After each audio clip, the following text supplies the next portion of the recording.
Hello అండి, మేము రీసెంట్గా యాదగిరిగుట్ట లక్ష్మీ నరసింహస్వామి టెంపుల్కి వెళ్ళాము. మార్నింగ్ 6:30 గంటలకి జూబ్లీ బస్ స్టాప్ నుంచి బయలుదేరితే గుట్టకి రీచ్ అయ్యేసరికి 8 గంటలు అయ్యింది. మేము మెట్లు ఎక్కి పైకి వెళ్ళాము. మొత్తం 400 దాకా మెట్లు ఉంటాయండి. 10 to 20 మినిట్స్లో పైకి ఎక్కవచ్చు. కొంతమంది ప్రతి మెట్టుకి బొట్లు పెడుతూ ఎక్కుతుంటారు. లక్ష్మీ నరసింహస్వామికి ఈ మెట్లు ముందు మంచిగా ఉండేవి కాదు. ఇప్పుడు టెంపుల్ని డెవలప్ చేశారు కదా, మెట్లు కూడా కొత్తగా కట్టారు. లాస్ట్ ఇయర్ వచ్చినప్పుడు కూడా మేము మెట్లు ఎక్కి పైకి వెళ్ళాము. కానీ దిగేటప్పుడు మధ్యాహ్నం వేడికి చాలా వేడికిపోయాయి మెట్లు, దిగలేకపోయాము.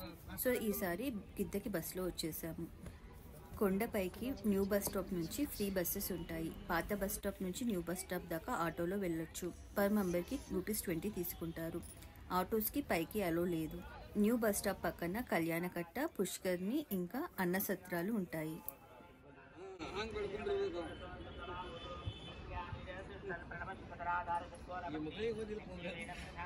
మేము మెట్లు ఎక్కడం పూర్తయింది, పైకి రీచ్ అయ్యాము.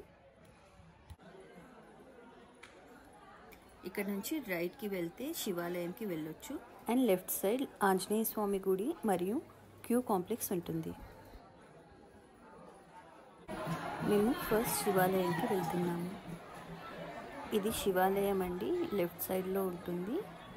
శివాలయం పేరు శ్రీ పర్వతవర్ధిని సమేత రామలింగేశ్వర స్వామి వారి దేవాలయం.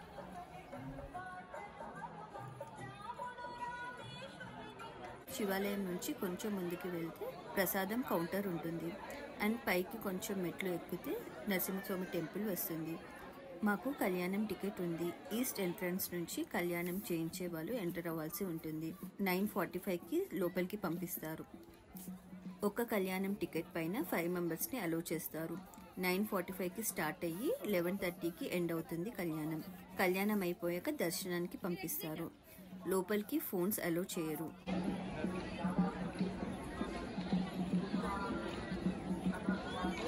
నార్మల్ క్యూ లైన్స్ వచ్చేసి కొండపైన బస్ స్టాప్ దగ్గర ఉంటాయి. అండ్ అక్కడే luggage, chappal and cell phone deposit counters కూడా ఉంటాయి. స్పెషల్ దర్శనం టికెట్స్ అండ్ సేవా టికెట్స్ కూడా అక్కడే ఇస్తారు. కళ్యాణం టికెట్ ప్రైస్ ప్రజెంట్ 1250 ఉంది. మేము శాశ్వత కళ్యాణం టికెట్ సేవ రాయించాము 5 years బ్యాక్. ఇది 6000 రూపీస్ ఉంటుంది. ఈ టికెట్ మీద 10 years వరకు, అంటే ఇయర్కి ఒకసారి కళ్యాణం చేయించవచ్చు. 10 years వరకు. కళ్యాణంకి డేట్ రాయిస్తాం కదా, ఆ మంత్లో ఎప్పుడైనా వెళ్ళొచ్చు. వేరే మంత్లో వెళ్తే అలో చేయరు. కళ్యాణంకి వచ్చేవాళ్ళు ఓడి బియ్యము మరియు హారతి తీసుకువెళ్లాల్సి ఉంటుంది. ఇష్టమున్నవారు దేవునికి బట్టలు, పువ్వులు, టెంకాయ, పండ్లు ఇలా ఏవైనా తీసుకువెళ్ళొచ్చు.